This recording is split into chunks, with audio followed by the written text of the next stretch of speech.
চট্টগ্রামের বাজারে কমছে না চালের দাম।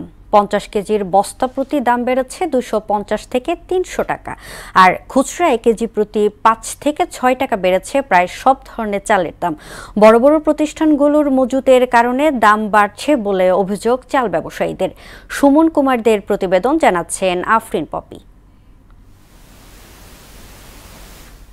এক মাসের ব্যবধানে চট্টগ্রামে বেড়েছে প্রায় সব ধরনের চালের দাম। খুচরা পর্যায়ে প্রতি কেজি চালে 4 থেকে 6 টাকা বাড়তি গুনতে হচ্ছে। এর মধ্যে সরু চালের দাম বেড়েছে সবচেয়ে বেশি, আর কাটারি, জিরা শাইল, নাজির শাইল ও মিনিকেট সহ প্রায় সব ধরনের চালের 50 কেজির বস্তা প্রতি দাম বেড়েছে 250 থেকে 300 টাকা। হঠাৎ করে চালের দাম বৃদ্ধি পাওয়ায় বিপাকে ক্রেতারা। দাবি জানালেন চালের বাজারের সিন্ডিকেট নিয়ন্ত্রণের। যে চাল আমি আগে 1800-1750 টাকা দিয়ে কিনছি, সেটা আমাকে 2000 টাকা দিয়ে কিনতে হচ্ছে। চালের দাম যেভাবে বৃদ্ধি পাচ্ছে, এখন আমাদের গাড়ি চলায় অতটা খরচ করার ইয়েটা অনেক কষ্ট হয়ে যাচ্ছে। খরচের সাথে ইনকামের সাথে হইতেছে না। 200 পাই 300 পাই, কি চাউল কিনবো না ডাউল কিনবো না তেল কিনবো। সরকার যদি সিন্ডিকেট নিয়ন্ত্রণ করতে না পারে, তাহলে আমাদের জনগণের জন্য বড় হুমকি হয়ে যাবে।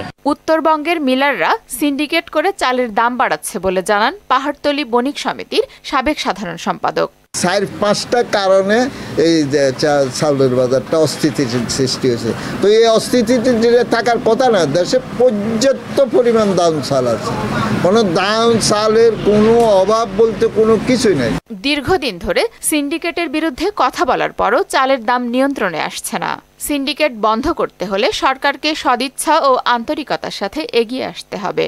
চাল নিয়ে যখন সংকটগুলো তৈরি হয় অথবা চাল নিয়ে যখন ক্রাইসিস বেশি হয়, তখন আমরা দেখি যে ভোক্তা সংরক্ষণ অধিদপ্তর অথবা খাদ্য বিভাগ অথবা জেলা প্রশাসন তারা কিন্তু খুচরা এবং পাইকারি বাজারে মনিটরিংটা জোরদার করেন।